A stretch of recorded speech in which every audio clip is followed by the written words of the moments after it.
Fill her up. You're listening to the Gas Digital Network.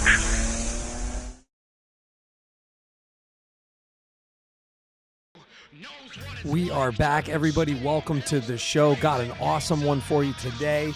The one and only Dani Filth of Cradle of Filth fame is back finally after many years, and we had a great chat. I really hope you enjoy it. And it's a great sign that the podcast is going to be coming back stronger than ever. I know I've said it many, many times now, but I needed this time off to finish the Hatebreed album and to finish all the tours, all the festivals, everything that's coming up that would not be possible without all your support. So thank you for supporting the Jasta Show and Milwaukee Metal Fest and MartyrStore.net and Crowbar and Hatebreed and all our related projects. It's just, we're very grateful right now. And everybody, go see Kirk on tour. All the shows are almost sold out if they're not completely sold out. If you're watching on YouTube, you'll see the dates go by on your screen right now. And come see us.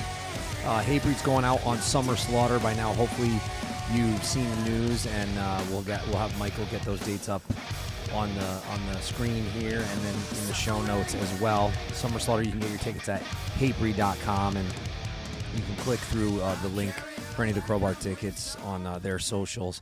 And then check out MartyrStore.net. There was one clip that went viral last week, and we have tall sizes. We have 5X. Some of the comments are hilarious. You know, they started 5X.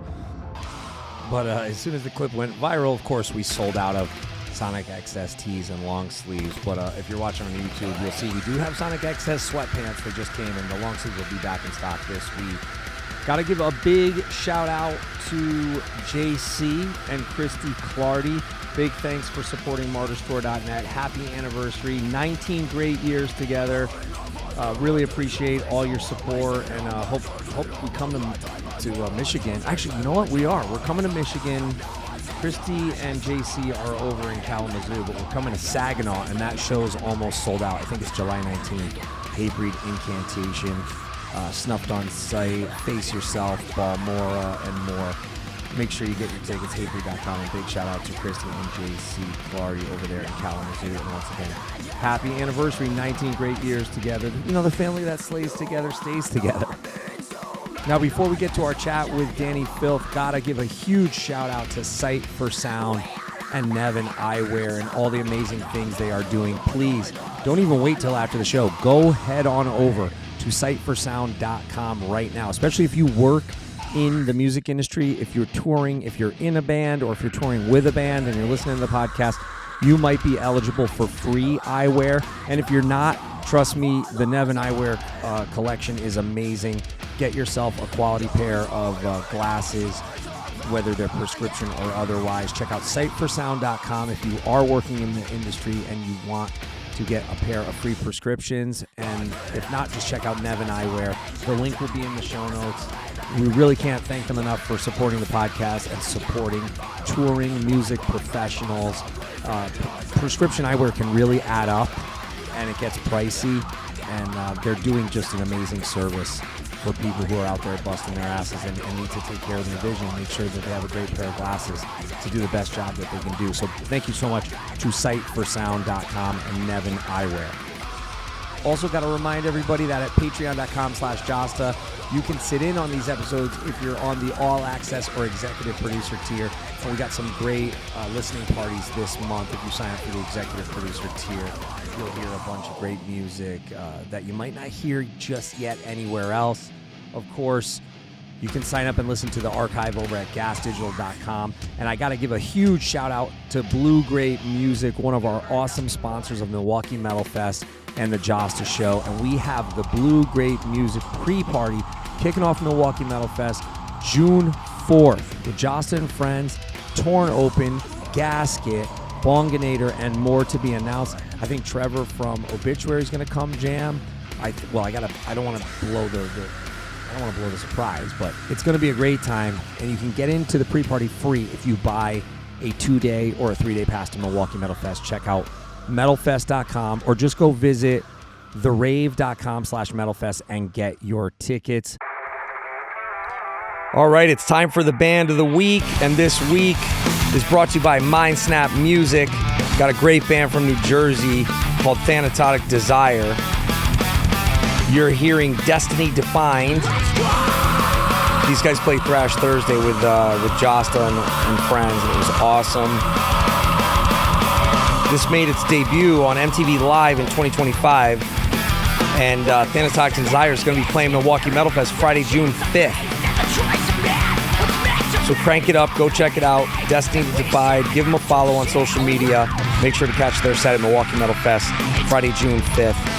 Big thanks to Mindsnap Music for this week's Band of the Week, Thanatotic Desire, out of New Jersey.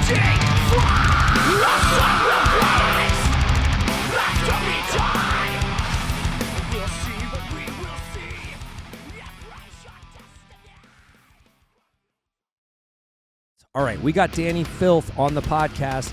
Finally, Cradle of Filth is working on a new record, and we're so happy to sit down with Dani. Enjoy the show.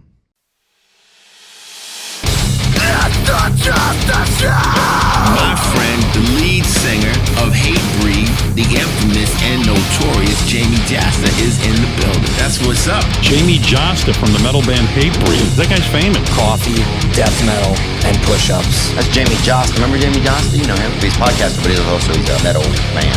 I would say delete that. That shit is hard.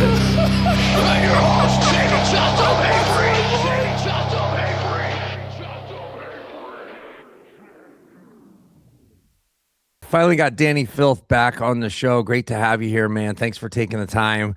My pleasure. What's the latest with the recording? We got a street date. We got a track list. What's the word? Of course, you ain't got none of that. Absolutely none of it. I don't even know what the song's called yet.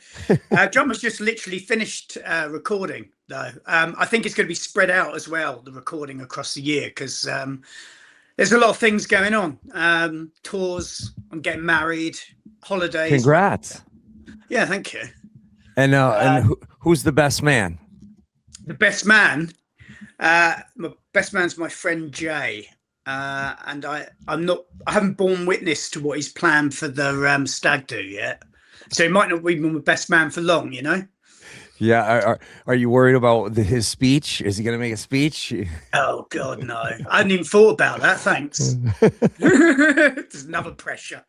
So yeah, the album's going to be like recorded when we can during the year. I didn't even want Martin to mention that he'd finished the drums, because people would be like, "Didn't you ever do that like 5 years ago or something?" You know, when it eventually comes out. And a bit like the Ed Sheeran song, you know, foolishly mentioned that a millennia ago.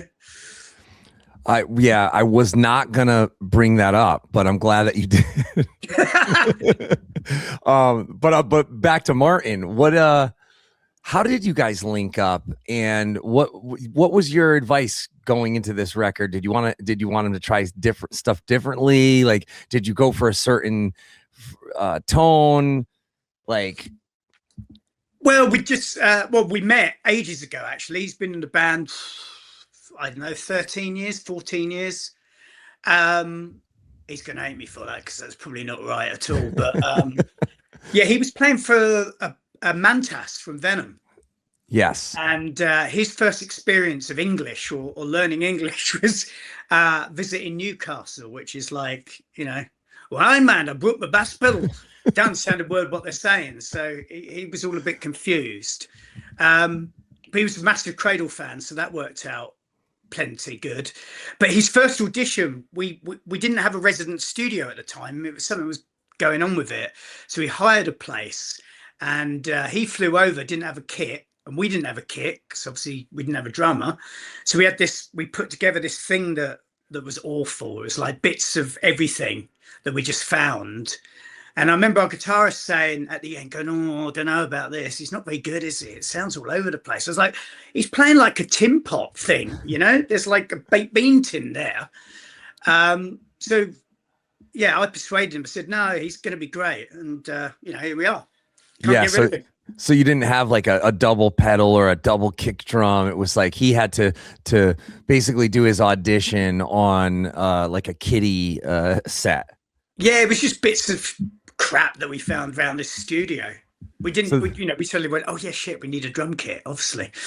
And And going into this, we demoed everything really extensively. So, and I visited him last week in the studio. I was really happy what they'd done. Yeah, trying to focus on songs. You know, there's a lot of stuff out there. You just go, "What the hell's that?" And trying to avoid that problem. Is there topics that you haven't touched on yet, or stories you want to tell that you've had for previous albums that just never made the cut that you would work on, or do you just start fresh? I just start fresh, because you never know what. I mean, I'm one of those people who, I don't know about you, but you know, get about 3 or 4 songs before I start going, you know, this is making a lot of sense, because you never know. They might write 2 songs and then decide suddenly that they want to do like dub reggae or something, you know. And then the Ed Sheeran thing was bad enough. Please no, yeah, no reggae. Yeah, just not going to wash then. But you always have these very cool concepts, and you know you're taken to on this journey into these places, and it's very visceral. Do you ever feel like, okay, we have to go in a different route and make it more sort of cold or digital or dystopian? Do you are there topics that are off limits, and when you have an idea for a lyric, you know, how do you make it musical? Oh, Jesus, this is deep. I should have got up a couple of hours earlier, honestly. I think the songs just suggest it. That's what I was trying to get to. Like, if you've got new members in the band, so you want to see how people work, you want to see how a conglomerate of songs are shaping up, because you might have one really good one and it, like say, veers off into different directions. So we've been working on that. I think we wrote about 30 songs, which is usually a bit weird for us, because normally we just write that amount, you know, that's the album. But our producer was very much, you know, no, you've got to hammer it out. If you're going to write a classic record, it's got to be siphoned down. You're not going to write the gold straight off the bat. So we really worked hard on this, find In the Shadows, and that's how I managed to, you know, put Martin in the studio and go for it. It sounds great. But when you're thinking of topics or you're thinking of lyrics to put over these songs, do you ever mold the music around the phrasing or around the topic, or do you have to just come in over what's already completed? Well, I help mold the songs, mold them, not like make them moldy, but I probably do actually. But yeah, you discuss it as a band and you work out what's going on with it and say, well, look, I can't, you know, this hasn't got a chorus. This is pathetic. Or, you know, I need another pre-chorus here, or the middle 8 should extend. And we bat ideas back forward. I mean, we're quite a universal band. There's definitely one of us from Mars, that's for sure. And so we do a lot of it on Dropbox until we get in the same room together.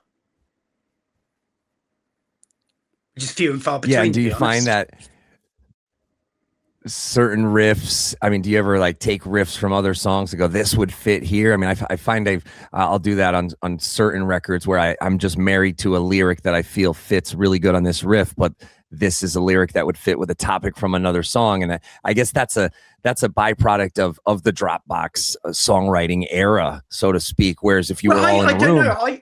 I don't know. I did that when we just had a single deck cassette recorder with a lollipop stick because the record button didn't wedge down, and a piece of paper. It was pretty much the same thing, except now I just do it in notepads. You know, I'm still really old school because I'm shit at technology. I just like the things I like. I like a proper stereo. I like a good stereo in the car. You know, I like recording, but it's really pretty simple. I'm not like I'm a Logic guy or this and that. It's just good Pro Tools down the road and that's it. I'm quite simplistic in that respect. I'm a singer, aren't I? I just hang around with musicians. That's all we do. Right. We guide them like shepherds. Yeah, see, and I imagine you going into like the rehearsal room going, you know, I have this part where I want to say more whore, more. And they're like, well, I got this riff that will fit perfect on.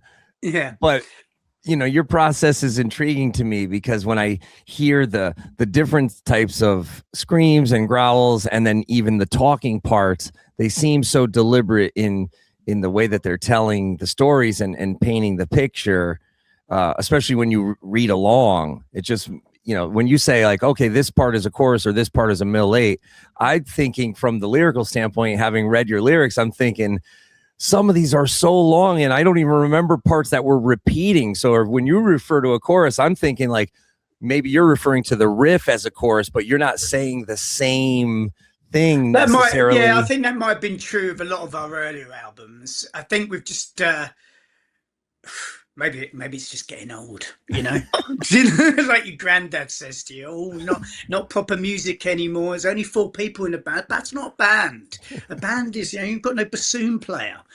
Perhaps we like that now then, Well, yeah, I guess on later records, when you had choruses that would repeat, a producer would love that, because then you're giving it's handy, isn't it? It helps the song. Right. The record label loves that. But dude, anything that you're working on now, does it jump out at you as a single? I mean, nowadays I hear band singles, and some of these bands are so aggressive and they don't sound like it. And you kicked these doors down for these bands, these bands that you kind of had to like really, really kick down some doors for them to just coast through. Yeah, and suffer all the backlash of it as well. Like, oh, you kicked doors down, oh, we don't like it. It's way too commercial. Now, how dare you? This is this is a solitary scene just for me and me alone.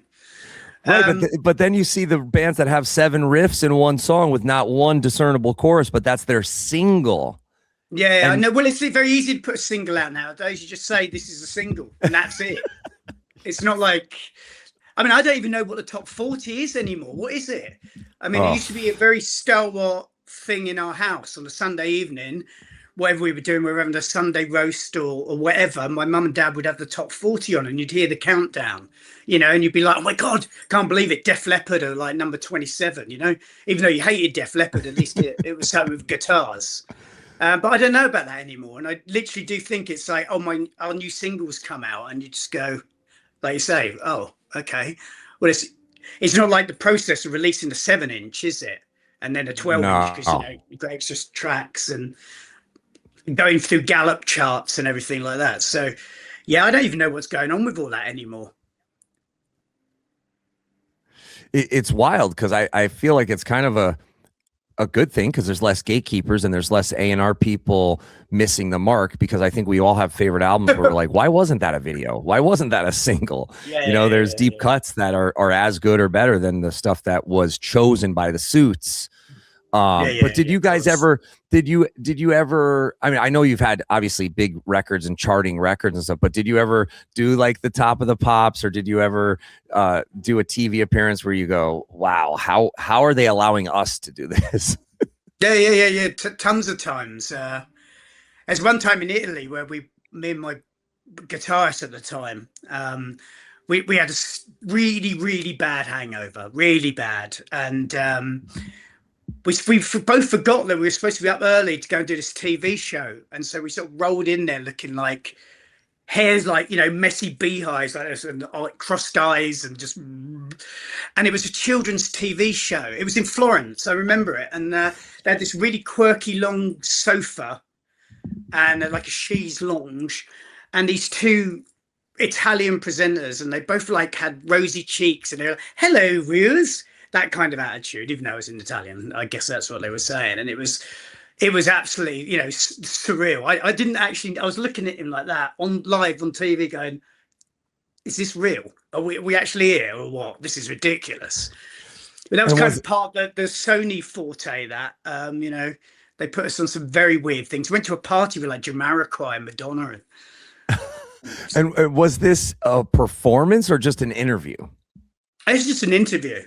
We could barely stand up, let alone perform. But did you ever do one of those performances on TV? Like, I remember being a kid seeing my buddy had a VHS of like Motorhead on Top of the Pops, or even maybe even Venom. Yeah, I would never got to Top of the Pops, which is a shame. I would have loved to. Maiden did a great one. I think it was Maiden or Bon Jovi when they swapped instruments, because that was back in the day where you had the mime. Right. Quick interruption, letting you know today's episode is brought to you by siteforsound.com, a great company doing an amazing service for touring professionals. If you are in the music industry in any capacity, you probably can just apply for free eyewear. I'm not kidding you. This is real. Siteforsound.com. Check it out. If you're a roadie, if you're in a band, if you're on the road on a tour in any capacity, rigging, sound, lights, truck driving, whatever it is, and you might qualify for free eyewear. And even if you don't, and you want to get yourself an awesome pair of sunglasses or eyewear in general, check out Nevin Eyewear. We're going to put the show notes. We're going to put the link in the show notes, and then we're going to put the link and website on the screen if you're watching on YouTube. But we cannot thank siteforsound.com enough for all that they're doing for music industry professionals. It's so hard to be in a band or to be on the road in any way, and just your eye health, your vision health, the quality of your eyewear is hugely important, and they are helping so many people and giving back to the scene that's given us so much. So thank you to siteforsound.com. And while I have you, check out bluegrapemusic.com. Check out new releases from Gasket, new releases from Flat Wounds. They just signed Torn Open, who absolutely crushed, and they're going to be on the Milwaukee Metal Fest pre-party Thursday, June 4th. Head on over to Blue Grape Music after the podcast today. The link will be in the show notes, but it's just bluegrapemusic.com. A great supporter of both the Milwaukee Metal Festival and the Jasta Show. Big thanks to Blue Grape. Check out those new releases: Gasket, Torn Open, Flat Wounds, and many others. They just signed Power Trip as well, which is incredible. Big thanks to bluegrapemusic.com. Now back to the show. I think my mum went into the audience on Top of the Pops once, obviously back in the 70s. I think so. Yeah, I think so. It's a big thing in the UK, Top of the Pops. Yeah. Massive. It broke a lot of bands. For sure. No, and it was something that was always mentioned, especially like when I started hosting Headbangers Ball. I would do press, and people would ask about other shows that inspired people or just turned people onto artists and bands that they would have never seen had that not been the case. And I had remembered, you guys, I definitely saw something with like MTV Europe where you performed, and it was like that was a big deal for such an extreme band to get that type of push. Oh yeah, I remember it. We gave our wrong name. We just made up some names. Our bass player, I think it was Vanessa Warwick, introduced it, and I just remember it going Fecund Buggery. We just decided. The guy said, "What are your names? You need to put them on the screen." We went, "Oh, his name's Fecund Buggery," and yeah, and there was we had this TV channel that went away. I think when I was still doing Headbangers Ball, it was like the Surfer channel or I forget what it was called, but I remember you guys did something on nymphetamine. That's right. Yeah, I remember recording that as well. It was a big deal. Like it was a changing of the guard, so to speak, where it was like this content. It was a little bit of a precursor to the YouTube generation in the YouTube world. I remember your MySpace was on the screen or something. And MySpace ruined my life. That's the next T-shirt. That's the next Cradle of Filth merch. The back. There's plenty of things ruined my life, not just MySpace. but that was a big deal. And then by you kicking down that door, then it was like, wow, people tuned into this. Maybe we should have more like real metal music and rock music on various TV channels. And we've never gotten to do it. We always got turned down. I went to a taping of Jimmy Fallon's show and talked to Jimmy. He was very nice. And he said, we did Mastodon and we did Shadows Fall. That was about the heaviest we could go. But I remember seeing that when you guys got that and think, we need more of this.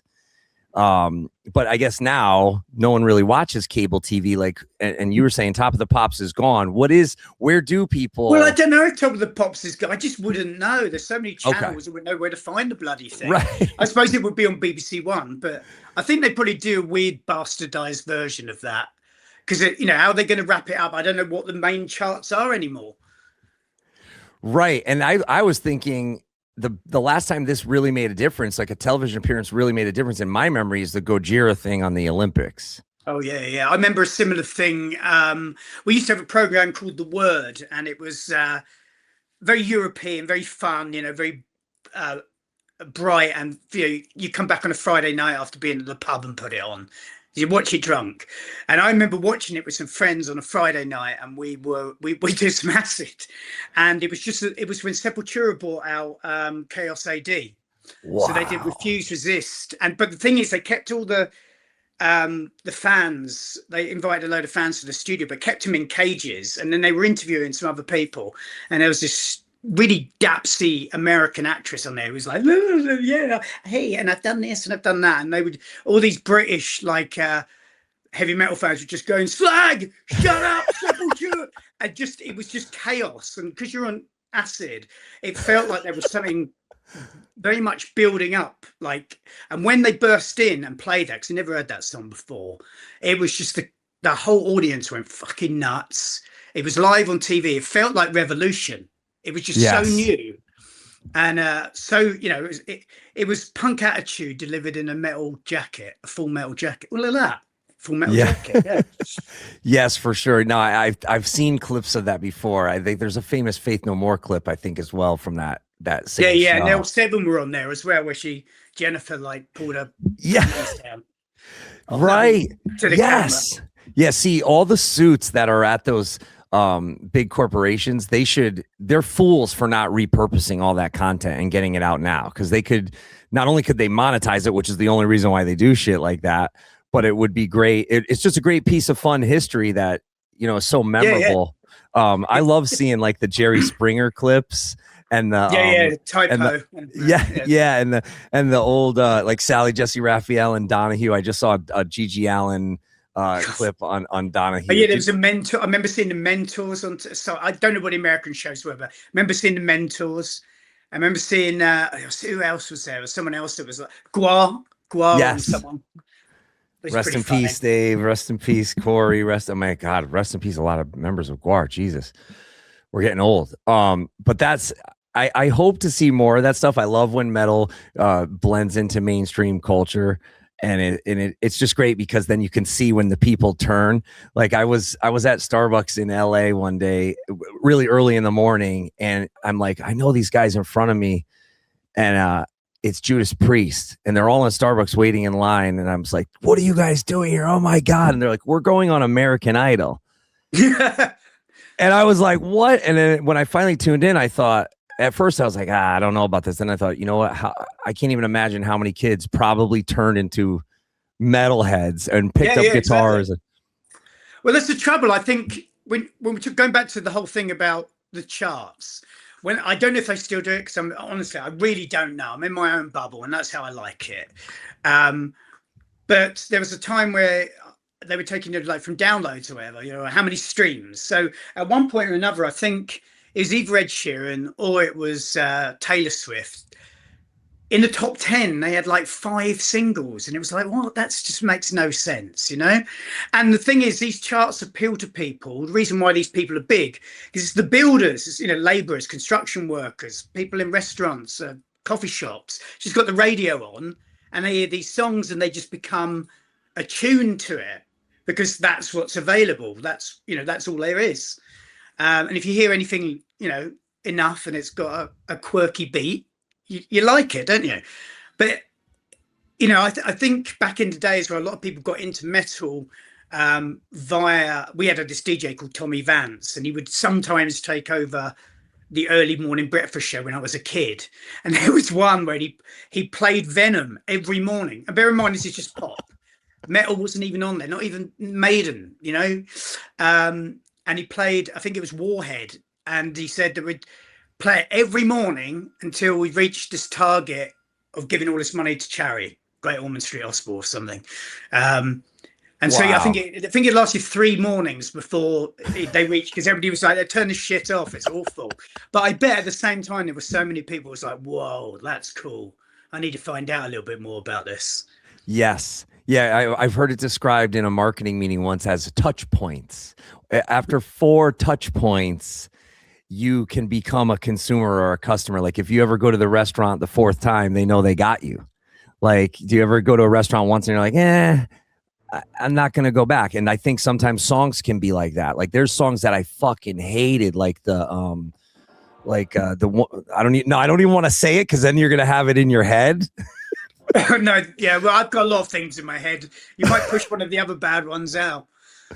But there's some that like you were saying, once you hear it X amount of times, it's ingrained. And I think that's kind of why there's this discussion now. Like I saw Charlie Benante and Billy Corgan and other people have been talking about how rock and metal was purposefully pushed to the wayside or deboosted or whatever, deplatformed, however you want to call it, blacklisted.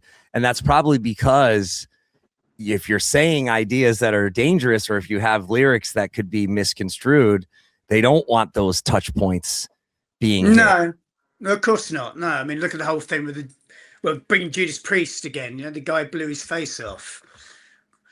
A Twisted Sister, D. Snyder was up with the PMRC, wasn't he? I'm sure Blackie Lawless was. Yeah, I think they were fun times, to be honest. It was those records with the stickers on. I was like, I want that one. That's going to be great. Plasmatics, brilliant. Bring it on. Yeah.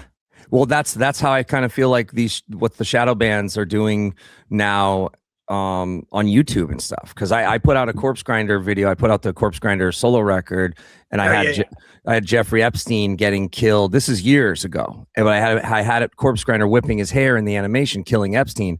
The first comment about Epstein goes in there, and now you've touched the algorithm and you're on the list. You're on the censorship list, even though other videos talking about Epstein will get pushed. But have you, because you've had controversial shirts and because you faced censorship, do you feel like now it's like you almost self-edit, or, going back to the lyrics, do you have anything that you feel you would sing about on this record that you go, oh, maybe this will get me on a list? Probably. I think most of those people who control those lists are a bit too stupid anyway. I think a lot of stuff gets past them. The obvious things, they're more swayed by, like, if you see a nipple, wow. Exactly. The nipple algorithm is failing lately, because I've seen very many nipples, loads of nipples. I really want to see a nipple now. Got myself all worked up. But you've had these concepts again. Going back to, I guess the last time we talked was probably before. I don't think you did the podcast on Scream of the Valkyries. I think you did it on the one before, which was, if my memory, that one, yeah, Existence is Futile, which was a brutal record and had fast and heavy songs. So then when I see, the quote, and I don't know if they're just paraphrasing you, but it says, this record is going to be darker, heavier, more atmospheric. Oh yeah, well, that just comes out regardless, doesn't it? Faster, harder, darker, faster. It's just like, yeah, of course. Yeah, because where do you go? Like, well, you could go worse. You could say, what's this? Well, to be honest, it's not as good as the last one. I'd probably give it a 55, I might be brutally honest with that. And I see like the sales just, but yeah, what can you say? Yeah, this one's all right. Yeah, it's much like the other one. It's just different songs. That's important, different songs. But if you were really going more esoteric and you're including whatever hidden knowledge, or you're including chants or any sort of subliminal things that some people don't want out there, or topics that are dangerous, you have to make them musical and palatable, and they have to kind of also appeal to the current Cradle fan, right? So what is the approach? I think it's very veiled. It's always like a nod to things. So is that what if you can write lyrics that work on different levels, people can read into them however they want, and then you can get the message across without breaking anybody's toes or getting yourself on, the PMRC. I wish there was a PMRC. Who was that woman? Tipper Gore, wasn't it? Yeah. Tipper Gore's list with Jello Biafra there seething away. Well, I see a lot of online discourse, especially in certain lesser traveled rooms and stuff, where they're critical of satanic bands and the darker black metal bands or the sketchier black metal bands, and they'll say, "Oh, you'll say Jesus is a cunt, but you won't say," and it does get dicey because you think, "Oh yeah, there isn't really free speech. There isn't really." Well, there is. You just get in trouble about it. Yeah, that's the thing. Right. And there's not freedom of reach, and there's not, right. There's consequences to it. But as someone that I'm trying to, for my lyrics, I try to do something where I'm my own drill sergeant, but I find it very freeing when I sing stuff about others or topics that have nothing to do with me, but I'm interested in. So, or a metaphor for a topic that I like. But you have such a deep catalog. It's fascinating to me that you're going to the well and you're keeping it fresh, especially on Existence. Because when I listened to that one recently, and I thought, it seemed like you tapped into other things on that record that you hadn't on previous records. Yeah, I think you have to do that really when you get to album 15. Yeah, I mean you're not. When you say experimenting, I don't really want those bands, because there's a lot of bands I like. I'll just throw one out there. I love Bad Religion. People, they think God is into, he's just Bathory, and it's not true at all. Absolutely not. Bad Religion are one of my favorite bands, and to be honest, I don't want them to experiment, because when they experiment, it goes off the rails, and I don't want that. I want 2-3 minutes of just pure energy and melody, and they've got a good message. He's a great lyricist, but I don't want them going off into tangents doing whatever they do if they're going to experiment. So you've got to tread a fine line, because you can go off and say, this one's going to be a 10-minute meander into I don't know, anything, rock symphony, hardcore bass or something, and people just go, why are you doing that? So did you like Digital Boy? Did you like that? That's probably the only one I know by them. I'm not really, and I got to get into them. I was a fan of that. That was good.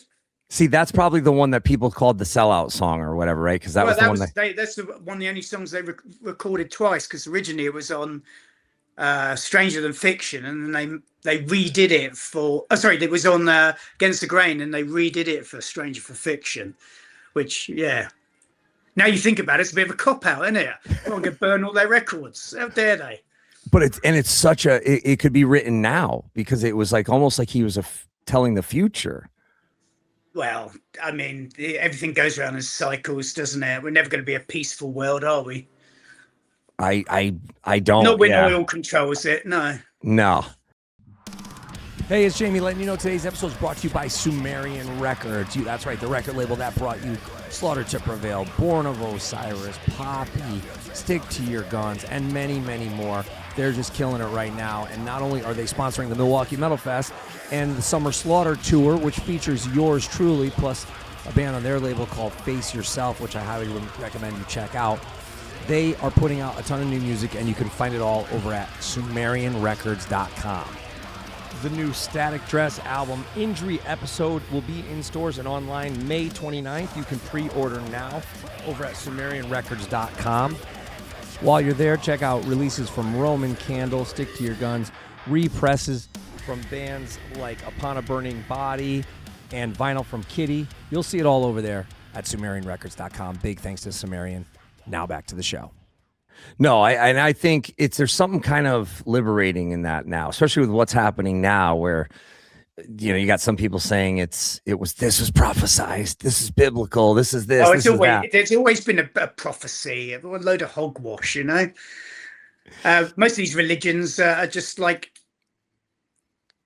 twinklings in the eye of age, they're the fledgling religions, but they all claim to be the true, and so you can't listen to anything like that, and everything looks like a prophecy when things are going bad.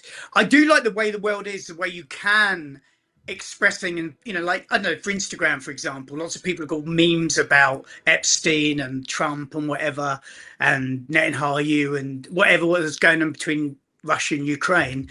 The only thing I don't like is, despite all this, evidence and transparency, nothing seems to get done with about it. I mean, where are the Epstein files? You know, after everybody, you know, it's open, but there's that barrier where you can't actually do it. Still, the powers that be control everything, whether you like it or not. Yeah, and that was a specific demoralization campaign that's been ongoing, because if you know you can't do anything about it, then they know they have unlimited power. And then when people go, well, who's they? It's like, well, it's an upper class, whatever you want to call it, elites or whatever, where The lizards. Yeah, well, we've been in rooms. Anybody who's been on a major label or has done anything with any major corporations or movie companies, you've been in rooms or 1 degree of separation away from certain people who the rules just don't apply to them. You get pulled over, your car is getting searched, you're getting taken in. You know, even someone like Tiger Woods, you know, everybody's talking about Tiger Woods getting a DUI, or Justin Timberlake went viral the other day for getting a DUI. These people are poor. Justin Timberlake is poor to some of the people that are 1 degree of separation in these high up. Yeah, and those are the usual people that ruin everything for everyone. As in, like, talk about movie executives. They're the people that say, no, that's not going to make any money. So that franchise gets ruined by all their like Tipex. Yeah, they fail upward. I love being part of those conversations where you go, this idiot passed on this. This idiot didn't think this was the single, and it's like Stairway to Heaven, and you're like, this idiot almost cost us Stairway. But just real quick, going back to I'm gonna get something out of you with the topics, because you create, like, you create places and people and situations in lyrics, right? Yeah. You're a world builder. You've created IP that could be a film, could be a Broadway show, could be a video game. Oh, sure. Yeah. I mean, we've done what, 4 concept records. It's quite a lot. People ask us that all the time. It's like King Diamond. You know, they get into your head that because you've done 1 or 2, 3, and 4 is a lot, I suppose. Like you're mentioning about going to a restaurant 4 times. If you've done 4 concept records, you're pretty much expected to do, what's your next one about? Oh, you're doing another concept record. Like King Diamond, I don't think you ever get away from that. It will always be, you know, you need to do another one about a haunted house or an asylum or a magic amulet. Yeah, because you're a world builder, and you're creating a space that, if the fans feel a collective consciousness of whether it's fear or intrigue or whatever, I liken kind of what you do to the same as say like a graphic novel or a novelist or a writer, a comic book writer. But isn't that just a byproduct of metal in general? And I use it as a loose term because metal to me was, you know, includes American hardcore and soundtracks and shit like that. But isn't that just a byproduct of that? That's what got me interested in metal, was the larger than life personas, the album covers, you know, that were honestly some of them very, very dodgy. And you know, going back to because I'm really going back to the 80s at the moment with my Tidal playlists. Give us your Mount Rushmore of dodgy album covers. I need this. I need 4, because I'll give you. Well, I used to be a massive fan. There's a Canadian band called Razor, and they had some classics. And I used to like those 80s ones where it was obviously a photograph of something like Abattoir, No Safe Place, or At War, or any of these bands that had a photo on it. You know, Exodus always had a photo, apart from first album, obviously. And yeah, they had this one that was just like a shitty, even it was like a blue color. Ones they usually have sort of disabled chariots, blue, that color, with just the shit logo and these 2 little badly drawn maces, you know, like you'd hit people with. And after all their other covers, it was like, what the fuck is this? This is dreadful. And there was a band from Germany called SDI who were amazing, like this weird Motorhead punk thrash band, really good. And their first album cover, which was Satan's Defloration Incorporated, had the worst album cover. It was all out of proportion. It was like this futuristic, I don't know, looked like a Blade Runner type person with an in-ear piece, Rogue Male or something, smashing through a wall, but they had tiny little hands like a Tyrannosaurus compared to this massive head. And it was all it was awful. It was like, oh, I can't even look at that. I remember the one with the guy. He was like a Punisher guy or a Punisher. Oh, Razor. There was Shotgun Justice. Yeah, yes. as well. Yeah, and I was like, wait, is this a guy? Like, is this their mascot? Like, is this their Eddie, or is this, I got to look up the one you're talking about though. Yeah, it was called Custom Killing. Okay, Custom Killing. Yeah, it was the one before that album, actually, I believe. God, it was just awful, literally terrible. That a lot of the old me, thrash albums, there's some real dodgy shit going on there. That reminds me of I have to get Razor. If they're still playing, I think they are. I have to get Razor to play Milwaukee Metal Fest. I have to get you guys too. Yeah. Oh god, yeah. I maybe we'll get Razor and you guys. I think the visas, we couldn't extend them into June, right? Because you're playing the same venue. You're playing there. Everybody go get your tickets. It's Sepultura. The bill is stacked. Sepultura, Biohazard, Exodus, Cradle of Filth, Suffocation, and a bunch of other bands. Go get your tickets at therave.com and go see, obviously go see Danny and the crew and Suffocation. Give my love to the Suffo boys. But yeah, I said to your agent, can we do an album play, or can we do 2 shows where you do 2 album plays? And maybe we could do this for 2027. You don't have to give me the answer now, but it would be great to get you back to the hallowed grounds of the Milwaukee Metal Fest. Oh, gotcha. Yeah, it was the first time we were there. It was like 97, I think. Yeah. 97 and 99. Yep. We did one of them with you guys. And people want you, and I know the nostalgia thing can be annoying, but I'm warming up to it. I'm doing our 90s records now. Would you do an album play? I know you've done it before, but with the anniversaries coming up, are you open to doing every year's again? A bloody anniversary at this rate, isn't it? Yeah. Well, next year's just wow. Yeah. Last year was this anniversary. Yeah, I'd be up for that. Absolutely. That would be great. And we got to get you out there with Razor, and you're dropping some gems here. So At War, we got to get them too. They're another one. I shout out to At War. I have to get them back because they do festivals. Whiplash, really underrated. Whiplash. Well, not underrated. They weren't underrated at the time. I mean, there's like 3 Tonys in the band. Yes, and rest in peace to one Tony. It was Tony Scaglione also in Whiplash, who had a brief he had a brief tenure in Slayer, right? Yeah, when he was poached from Whiplash at the time. I thought I had a Whiplash cassette here. I was looking through a bunch of old cassettes the other day, and I found a Whiplash cassette. But what was the German one? I gotta look that up after this. SDI? STI. STI? SDI. DI. STI. We don't want to look up. No. I gotta look that up. Okay, and then. I don't want to keep you too long. Did they give me a limit? They gave me some rules. I was like, for Danny, I'll follow the rules. But how long do I have you? No, wait, waste the time. You've got me for how long you want. My next one's not for an hour. Okay, all right. Well, I'm trying not to overstep my bounds, but going back to the concept thing and the graphic novels and these spin-off things, as a fan, I look at it as just supporting you as an artist or supporting the world that you're building. If you said we're going to do Palestine World or whatever, like Dolly World or an amusement park, I would go, all right, maybe that's a little going too far. That'd be nice. But you've already gone very far with other things where people maybe thought this wasn't what you would do, and you did it. So would you do a Broadway show? Would you do one of these like films, like where the fans can be involved and build the world out? Yeah, I guess so. It depends, depends what appeals to you. I've been one of those people that don't really give a shit what people think, to be honest. And I don't think you can, if you don't break, it's like that thing from Batman. If you don't break a few, you can't make an omelette.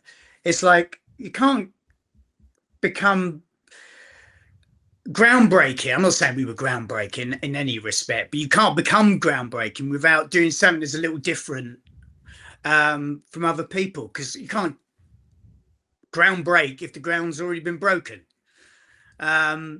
So I saw back in the day a niche, because there were people who would listen to metal and go, fucking hell, you know what, this is insane, I love it.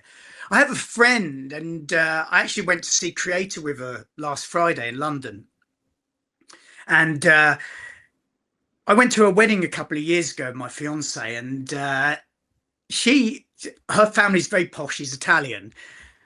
Her husband or anybody around her family are just normal people, pop music, but she is into extreme death metal, and it's so bizarre. She's very posh, but she's into extreme death metal. I mean, like the severe torture, you know, really fucking heavy shit. And it's so weird. I mean, one day she heard it and she just fell in love with it, just like that.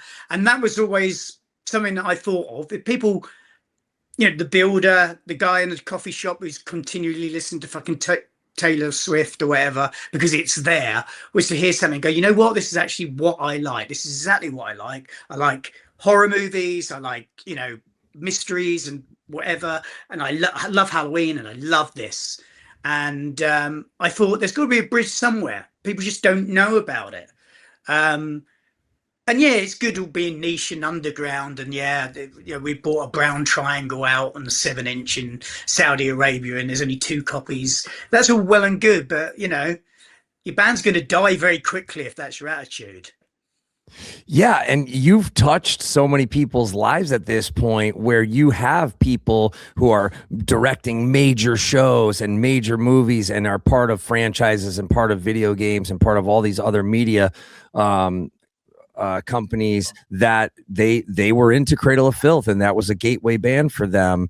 So to me, it's just a natural sort of evolution where, you know, if you had concept films or games, or you've already done a comic, right? You did a graphic novel. Yeah, we've done a few comics. Yeah.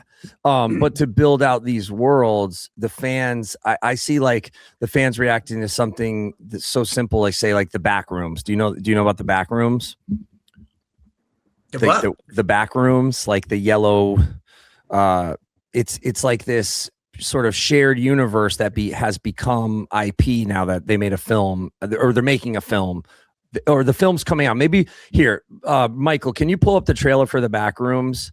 I think the trailer, it's already got like probably 10 million views, but the original short is somewhere in the hundreds of millions of views. And it's just, okay, everybody could relate to it, because it's this, how would I describe it? It's like it's a spot that gives you like this, you feel this sort of shared horror, this shared sort of feeling of anxiety, and people would start to put their own characters in it, and people would build out this, they would go, oh, this is a place that maybe one day you could just sort of spawn in, like in a video game, where you hit a wall and you can't get out in the video game, and then you have to power it on. Well, imagine that if that happened in real life. It just resonated with people. And I felt, in a weird way, I felt like heavy metal music, hardcore punk rock, that's been my way out of the back rooms of life. So I would be a fan. Like, I would want to see your concept album turned into a film, or turned into an episodic TV show with the music in it. Things like that. It's got to be not vapid, and what I mean by that is not shallow. It's got to have some depth to it. It's not just, you know, like Kiss Coffins. Yeah, great, but you want a backstory with it, don't you? You want to know why they've got a Kiss coffin. That's what I want to. If I'm going to be buried in that thing, I want a backstory. I want to be involved. I'm going to just buy the thing and get it shipped to my house and have to pay import duty. And with the interest, there's so much interest in the esoteric and in the occult worlds, someone like you who's not afraid, as long as that you didn't have the Amazons or the Netflix suits going, we can't show this type of ceremony, or we can't show this type of gore, or we can't show this type of relationship. I mean, they pushed the boundaries with, say, like a Game of Thrones, which then, I mean, they really pushed some of the content, right? There was taboos and stuff in there, which... Well, if you think back to we were talking about PMRC earlier, but if you think back to, and certainly in Europe, there was like a list of banned movies that you could go to prison for, and they were like, one of them was Zombie 3. there's just an eye gouging scene in it, and you see worse now. I don't know, and the startup, you know, the episode recap at the beginning of The Walking Dead, for example. Do you know what I mean? Everything's got a little bit more graphic, and I don't know why that is. I don't mean the world necessarily has got more nasty to accommodate that. I think the world's always been a nasty place if you wanted it to be. I don't know what. Perhaps it's allowed now because they suddenly, you know, people realise there's only a correlation between murder on film and murder in real life. You're a complete dickhead, you know, and you take everything to heart. And yeah, there will always be that few people, but there's massive organised religions that do worse. They have a lot more than just the odd person who picks up a gun and, you know, don't have gun laws. We won't go into that, but, you know. But absolutely. It's like, why are you focused on this when you have actual multiple genocides happening all over the world? Like the film, what's happening on a film or on an album is literally the least of the worries of the world when there are people who could go make a difference with actual. I was just telling somebody about this the other day because I had this hat, really cool hat that I wore in my other band, Devilman, and we'd been doing a festival, and the only way I could take it, I thought, fuck it, you know, we're doing it on the fly. I'm going to wear it for the airport. I don't care if I look a dick. I'm going to wear this. And I got told to take it off very, very severely. Like, you take that off or you're not flying and you'll get blacklisted. And I said, why? And they said, well, because you've got bullets on there. And I'm like, they're not real bullets. They're about, have you ever seen a bullet? These are fake. They're not even, he said, yeah, but you'll upset a load of people. And I went, fair enough. And they were going to just take it. And I said, no, that's worth about £1,000. So they got me a big cake box, which I had to carry through the airport. And the guy followed me to make sure I didn't take it off and put it on. So anyway, I get on the airplane, put a movie on. The first thing that's on there is, I don't know, Predator or something. Loads of people getting gunned down by real bullets. And it just seems like you're missing the point here, aren't you? Really are. Did you ever meet David Icke? Or no, I didn't meet him. No, but I remember him when he was a sports presenter, and then he just went totally off the rails, trying uncovering, you know, saying the royal family are, you know, lizardines, and the color purple will transport you to this nebulous planet somewhere. Yeah, he's a wild one. But some of the things he was right about, like that BBC presenter, that real sick fuck, Jimmy Savile. Yeah. Have you seen 28, the new 28 Years Later? No, I want to see that. And I had heard that there was a real discussion about editing that film. I heard that their censors, I guess it ended up happening, but it still is slightly edited, I think, for our version, because guess there's some. The gang in that are modeled on Jimmy Savile. You know, at the end, I was so mad at the end of the last film. Where they start doing parkour, and I did think that. I'm like, wait, this movie's ending here? What happened to the dad? What's going on? Like it really. And then they said, oh, they're setting it up for the next sequel. So yeah, so that guy looks like Jimmy Savile. Once they started doing parkour, I thought it jumped the shark, but that was probably to annoy us into getting to watch the next movie. Yeah. It's good. It really works out. I love it. But yeah, very contentious. And then people are dressing up like these people without doing the sort of research.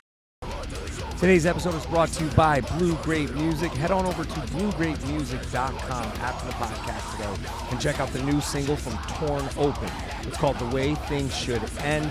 And check them out June 4th with yours truly at the Milwaukee Metal Fest pre-party. Also on the bill are Gasket and Bonginator. Torn Open just signed to Blue Grape Music, as did Power Trip, and check out all the recent Blue Grape releases, everybody from Gridiron to Gasket and many, many more. BlueGrapeMusic.com. Link will be in the show notes. Now back to the show. Yeah, it's creepy, but I think that's one of the things he was right about, right? Like, how does this guy exist in the shadows and no one does anything about it? And you're worried about like us taking shampoo on the plane or whatever. Like that's not what we have to worry about. We have to worry about the real predators in real life. No one's going to blow up a plane with their shoe and their shampoo. It's this guy is going to fucking take you into a basement and or Bill Cosby's gonna fucking put something in your drink. I mean, those are the real terrorists, like those types. But we don't have to allegedly we don't have to go there. Can we see the back rooms, Mike, if you're here? Or yes, let's. Oh, look at that. So check this out. This was the kid was 16 when the short film went viral. He's now 20 and he got a couple $1 million, I don't know, $5 million from A24 to make this into a major motion picture, which I think is a great sign for anybody who's a creative, who's just building on existing worlds. Just like when I make a record, I'm channeling something. The ideas are all out there for anybody to grab, but I'm also influenced by the Slayers and the Bolt Throwers and everything else. You just have to do the work. Yeah, I mean, look at the success of Terrifier as well. I mean, that's pretty extreme. And that just came from nothing, really, didn't it? I mean, it was just suddenly this is what people want. They don't want, the people were saying the executive fingerprint over the top of you saying, yeah, well, it'll only work if you bring, this big boobed Sweeney, Sarah Sweeney, whatever her name is, Sydney Sweeney, into it and stuff. That was pretty lo-fi at first, and then became that was going into theaters in America. It's kind of unheard of, really, for something that brutal. Yeah, and the bar is set so low while these assholes are arguing in court about the rights of fucking Jason for 15 years. Yeah, exactly. Nobody really wants to see that shit. You've done it. You've ruined it. You've ruined it some more. We don't want it back again, so you can ruin it further. What's the point? Same with Hellraiser. I mean, I've got a vested interest in Hellraiser because, my friend's Doug Bradley, who played Pinhead. He's been on our albums. He's been in my house, He's walked here. He's been here. Yeah. And the first one's amazing. It was groundbreaking, first of its kind. Second one was a bit more dark fantasy. Third one was okay, and then the rest were just absolute poo. Yeah. It's getting progressively worse and worse until they, quite frankly, why did they bother remaking it?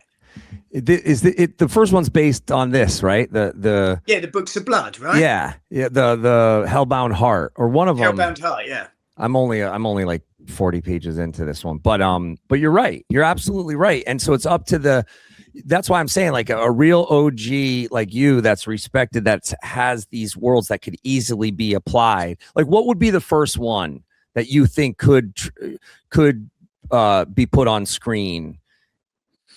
Oh, I don't know. I think a lot of our stuff's been done to death in our wake as well. I mean, when we did our first one, which is, Caught in the Beast by Elizabeth Bathory, that was kind of there's a lot of people who never heard of the story. And now it's been, she's been immortalized. I think there was a few films recently, actually. Yeah. That have revisited that myth. And did you think we could have done better? Well, I don't know. That's all, shit. Sorry. That's all circumstantial, isn't it? Really, you always think you can do better. Well, I think you have to be just delusional enough to think that to make it into a reality. Yeah, I think so. And somebody's got to believe in you as well. I mean, when we did our horror movie, okay, it's no Martin Scorsese. We were fully aware of that. We did it for peanuts. We borrowed people. We found people off the street. We literally curb crawled Camden in London to find some of the girls who starred in it, and it worked because we had a vested interest to get this off the ground. We had a vision, and that's what we wanted to do. And everybody says, why don't you do a second part? Well, it's going to, not only would it be a bit convoluted now, like 30 years, whatever it is, 25 years, 26 years on. It's just that we wouldn't be able to afford to do it with real money. You know what I mean? None of those people are going to work again and say, you know what? Yeah, fine. We'll work for deferred payments.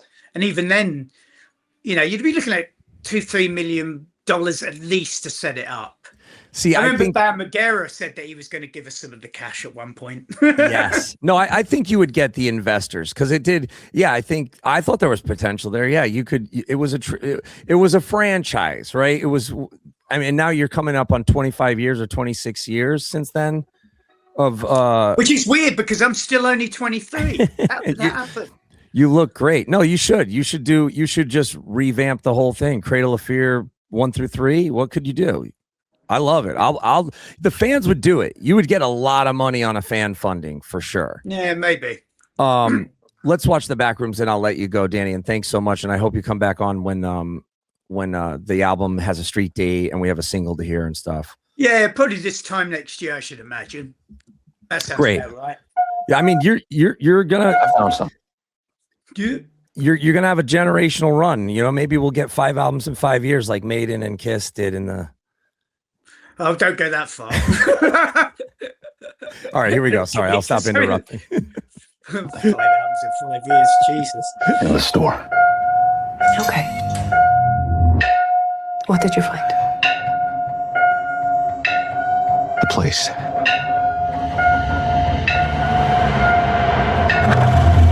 I found a place.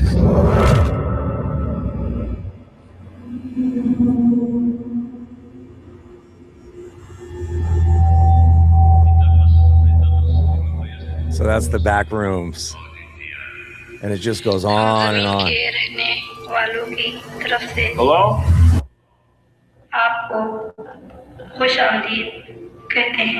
Anyone there? And so this kid is 20 years old. Look, I know how this directing sounds, but this you gotta film understand, it's for massive. A24. I'm not saying I don't believe you. Okay, I'm gonna come back here with proof. All right, you feel me? Yeah. Follow my lead. Clark, what is this? That's what I'm trying to figure out. I've been there every night since I found the place, and I still barely scratched the surface. All right, just take it slow.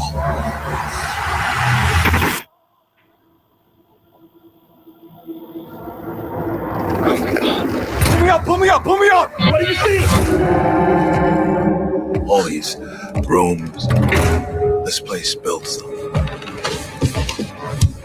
It's like a maze. It just goes on and on. And it was also based off a meme where the meme they said it smells like damp carpet. I don't understand. What is this?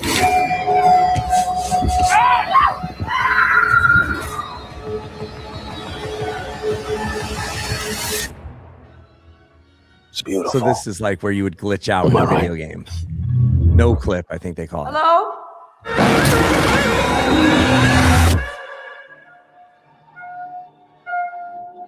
It's interesting. It's got that Blair Witch kind of vibe. Not vibe, but it's Yes, like that sort found of footage. come out of nowhere type thing. That's the if you watch the original on YouTube, it's a found footage. Exactly like the Blair Witch, and then people really sort of built out the universe and the weird little monsters and characters and stuff that was in there. So I've just heard it come up so much, like in marketing meetings and stuff, because it's when people have that shared interest or that shared, communities build around it, and that's something we see a lot in metal, especially in niche subgenres, right? People love the sense of the community and whatnot, but yeah, we look forward to the record. Danny, thank you so much for the time. Who can you give us who's else is playing on the record? What do you mean in a band? Yeah. Well, it's the same band. It's bar 2 members. I can't really say who they are yet because we haven't revealed them. Well, actually no, that's not true. We haven't revealed the guitarist. We toured with a different guitarist for a bit because that was just we had to. We were stuck in South America, and we were very lucky when the incident happened that the girl that was working for us, like constructing stuff on stage and doing the general running around and everything and loading stuff, and she was a trained opera singer and could play the piano, and so it was like, well, you got a gig. Well, at least you play live. Yeah, exactly. So if you could poach any guitar player, who would you get? Oh, I don't know. I Rocky George. Yes, with Rocky the pirate's George hat, with paint and a pirate's hat on would be the hardest. How Will I Laugh Tomorrow? What an album! You listen to the riffs on that, man. That guy was something. Well, he's something. He's something. For sure. Rocky George or Dave Carlo from Razor. Can't have Jeff Hanneman. Well, he could do, but he'd be live undead. Someone like that, yeah. Hologram Hanneman would be hard.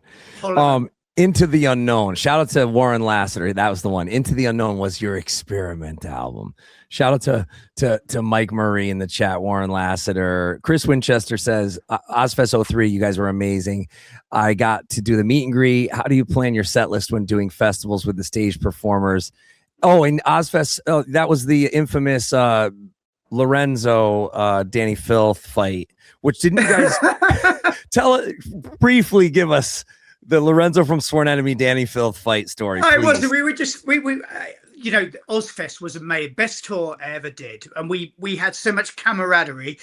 We headlined the B stage, and the B stage never really saw the A stage at all. There was one time where we had to share the eating area because it was, I don't know where it was, Chicago or something. But the rest of the time we'd like roll all the tour buses and camper vans and Star Wars vehicles that everybody had into like a sort of, you know, circle the wagons type thing. We'd throw parties, and we had this, and we'd get fucking hideously drunk. Everybody would get drunk. All the bands would. It didn't matter who they were. Kill Switch, Shadows Fall, you know, and then the origins of Motor Grater, who then became, you know, parts Ivan. of them then became, Ivan Moody, etc. Yeah, funny story about him. I'm saving it for my autobiography. So yeah, we'd have all these parties and that, and there was just one time that I was really good friends with Lorenzo, but he was a real Jack the Lad at the time. You know, he'd be like, "Hey girl, look at," you know, and he had his name written on his back. Hey yo ma, hey yo ma. Yeah, I can't remember how it happened. We were mucking around, and I just hit him. He just asked me. He said, "Go on, hit me," then. So I hit him. I hit him pretty hard, and then I went, "Oh." You're quite a big guy, aren't you? And I turned around, and there was suddenly everybody was like, "Yeah, come on," like school fight, except our band. I turned around, and they were looking out of the tour bus, and they just shut the door and went on there. Like, "Oh, cheers, thanks a lot."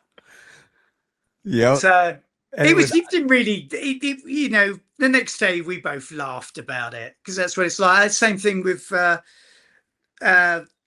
few other bands. I got beaten up on my birthday by Kitty. On my birthday. Believe me, I got many calls throughout that tour. The Newstead one was the big call that I got. Like, "You got to come get your boy. He's fighting Jason Newstead." I'm like, fuck. That was the one. Yeah. But shout out to Lorenzo. He's often talked about in high regard on this podcast, and he's doing movies, and who knows, maybe we'll get him in the Cradle of Fear franchise trilogy when we fan fund it and we build out Palestine and all these other worlds that you've created through your albums and lyrics. And Dani, you're a legend. Thank you so much. My pleasure. Thank you, Jamey. And we'll see. I guess I'll see you at a couple festivals this summer too, right? Yeah, I should think so. Hellfest, one of them. I'll come find you. Yeah. I'll bring, and if Rocky George sees this and needs the audition, who does he contact? He can contact you. You can put it. Okay. I have a Pirates hat somewhere here in his honor. I love him. Thank you, brother. Thanks, everybody. Thanks, Michael. If you are still hanging out for the outro, that means the world to us. Thanks for listening. We appreciate all your support, as do our sponsors. And I can't wait to see everyone in 2 months at Milwaukee Metal Fest. Head on over to therave.com/metalfest and get your tickets. Use the code THRASH2026, 20 THRASH 2026. When you scroll down that e-tix link, you're going to see a little on sale. It's like a GA tier 1 or whatever tickets, and the only way to access that is to use that code THRASH2026. The code will be in the show notes on our YouTube page, on iTunes, etc. And listen, if you like the episode with Dani Filth today, please like, subscribe, hit the bell, leave a comment, share it on your socials so we can get back in the algorithm gods good graces as we get back into the podcast game. Slowly but surely, as I finish this Hatebreed album, we're getting back in the podcast game, baby, and it's going to be great. We got new episodes with Ian from Fucked Up, Brandon from Atreyu. Who else do we got coming in? We got Ian Finance, we got Wednesday 13, and then, of course, some heavy hitters in the rest of April and May. And yeah, if you want to donate to the show, paypal.com/Jasta or paypal.me/Jasta or $Jamey Jasta on Cash App, or you can just hit the Venmo at Jamey Jasta. Any amount gets you a shout out. And you know, whatever it is, we got a birthday coming up, an anniversary, you got a release coming out, whatever. And then another great way to support the show is through Patreon, patreon.com/Jasta, and you'll see a bunch of new episodes up. We've been killing it lately. Hopefully we'll keep up that consistency. You know, we're very, very busy with everything happening. Of course, get your Summer Slaughter tickets. Saginaw is almost sold out in Michigan. Virginia Beach is selling really good. Reading, PA has picked up. Of course, get your Hellfest tickets. We'll be celebrating America on July 4th at Hellfest in New Jersey. And yeah, check out, did I already say gasdigitals.com? Check out Blue Grape Music. Make sure you check out the new single from Torn Open and check out recent releases from Flat Wounds and Gasket. Go to bluegrapemusic.com. Also check out SumerianRecords.com. You'll see all the vinyl represses, Kitty, Stick to Your Guns, Upon a Burning Body, Bad Omens, the new 7-inch from Roman Candle, Face Yourself, who's coming out on Summer Slaughter with us. Also, thank you to Reigning Phoenix Music. Big thanks to Reigning Phoenix. Link will be in the show notes. They just recently had a bunch of great releases, everybody from Agnostic Front to Onslaught and many others. And last but certainly not least, you got to check out sightforsound.com and Nevin Eyewear. A great company giving back to the scene so selflessly and generously, and we just really appreciate it. Anybody who wears glasses knows how much prescriptions can be, and if you're on the road, if you're a music industry professional, you might qualify to get them for free. If not, that's okay. You're going to be supporting a great company and a great cause, and you're going to get a great pair of eyewear, a pair of glasses. Check out sightforsound.com and check out Nevin Eyewear. Link will be in the show notes. All right. I love you all. Thank you all. Drink your coffee, do your push-ups, listen to Torn Open, and I will be back with a new episode very soon. Bye-bye. The Jasta Show is executive produced by Jeffrey Kewen, Andy Wilson, Jack Flanders, Justin Stephen, Jake Olszewski, Benjamin Lee, Kathy D'Ambrosio, Chris Larice, Jason Jarvis, JJ Hernandez, Nick Torito, Garrett Keeping, Kyle Marg, Nick Fowler, AJ Lewis, Jonathan Mettis, Mark Tagg, Andy and Kona Butterflies, Ryan Levson, Kenneth Moore, Jamie Kutcher, Matthew Yankowskis, Chad Green, Dallas Bolin, Larry Tooley, John Hankus, Brian Underkoffer, Fernando Somoza, Nathan Rex Madrid, Chris Winchester, Mark Horror Armenta, Mike Horgan, Dominique Zimmer, Mark Loikitz, Emma Horgan, Stephen Helm, Samuel Angeli, Adam Mecklenburg, Anthony Lutzy, Jared DeWeese, Dan Ryan, Alex Queller, Mike Murray, Chad Longworth, Clint Smith, Dan Sullivan, David Hammock, Robert Bouchaw, Steve DeTurting, Heathen Assault, Jason Duran, Chris Panasic, Zane Dickens, Jay Liberston, Aaron Ramey, Dave Cowles, Brandon Johnson,